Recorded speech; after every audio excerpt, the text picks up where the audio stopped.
Assalamu alaikum warahmatullahi wabarakatuh. Welcome to a new video. Alhamdulillah, I am okay. And I hope everyone is okay also. Assalamu alaikum wa rahmatullahi wa barakatuh.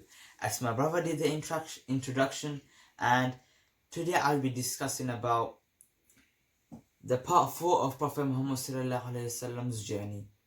And my brother will be saying a story which is called The Blind Snake.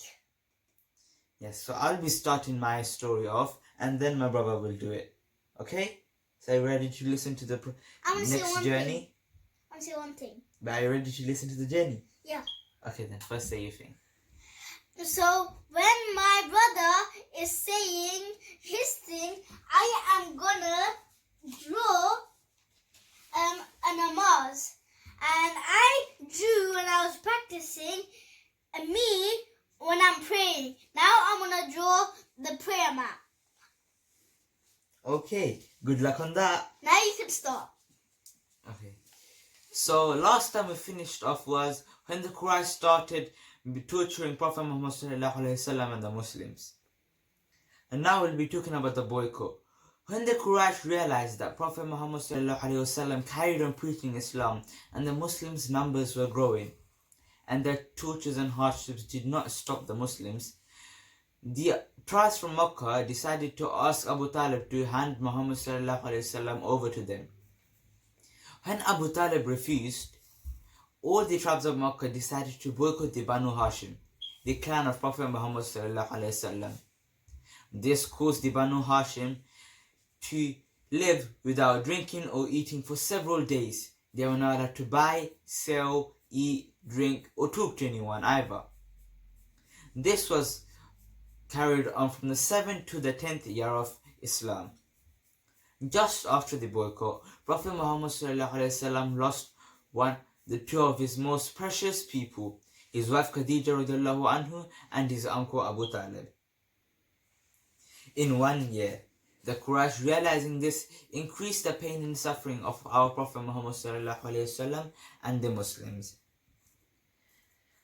The persecutions of the Quraysh were so harsh in Makkah that Rasulullah decided to turn to the people of Taif, a town 30 miles away from Makkah. He reached Taif with his assistant Zayd ibn Harith. When he reached there, he decided to talk to the leaders of the town. And when he preached Islam to them, the leaders seemed to be very proud and arrogant. They disrespected Rasulullah in a very bad manner. And they encouraged their slaves, children, boys and girls, everyone to throw pebbles at them and hurt them.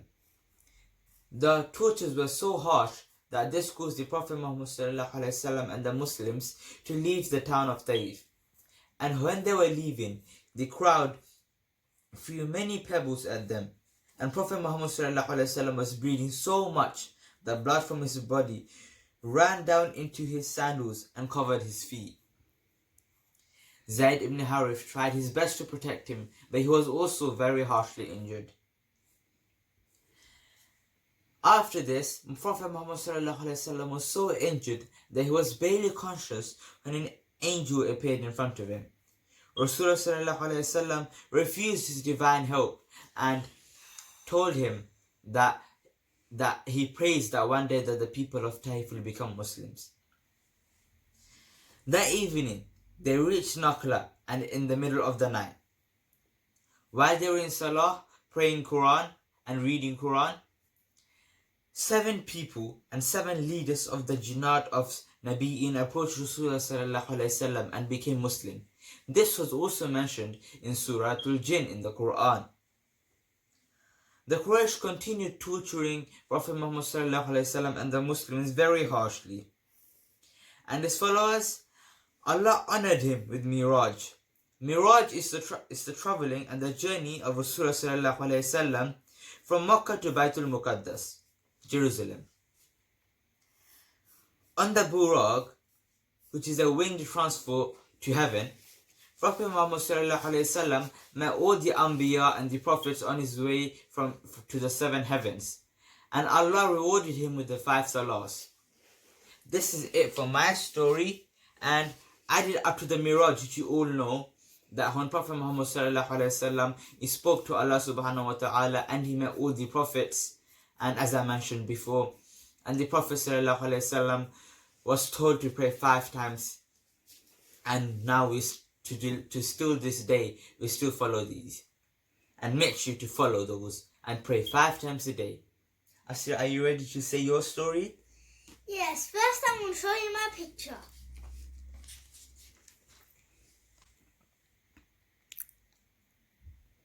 Let me And see I'm it. going to show you to my brother. Oh, that looks really good. Did you draw that right now? Yeah, when you were reading your story. Now That was really good. Now it's time for my. As I mentioned earlier, it's called the blind snake. And here I go. A gang of robbers were on its way to rob. They stopped at a place where there were 3 date trees. 2 of the trees were green and had fruit growing on them, and 1 tree was dry. One member of the gang saw a bird flying with some fruit from the green tree, taking it to the dry tree. It happened a few times. The robber became curious and wanted to know what was happening. So he climbed the tree and saw a blind snake. Its mouth was opened so wide that the bird could put food into its mouth. The robber was so surprised that he began to cry.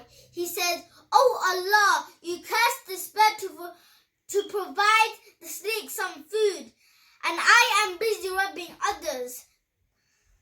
The robber saw the kindness of Allah and broke his sword and begged for his forgiveness.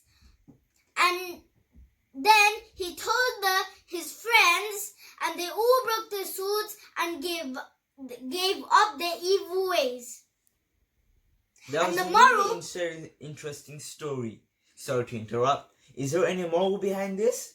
Yeah, the moral is Muslims believe that Allah is most merciful. Yes, that is indeed true. Now, Assalamu alaikum wa rahmatullahi wa barakatuh, and my brother will say the goodbye. Assalamu alaikum wa rahmatullahi wa barakatuh. And you might have heard in the news there's more corona and more bad things happening around the world. So I will just say for a couple of seconds that you should all stay at home. And your parents should go out for things you need or some food. And that's what I'm going to say. Assalamu alaikum wa rahmatullahi wa barakatuh.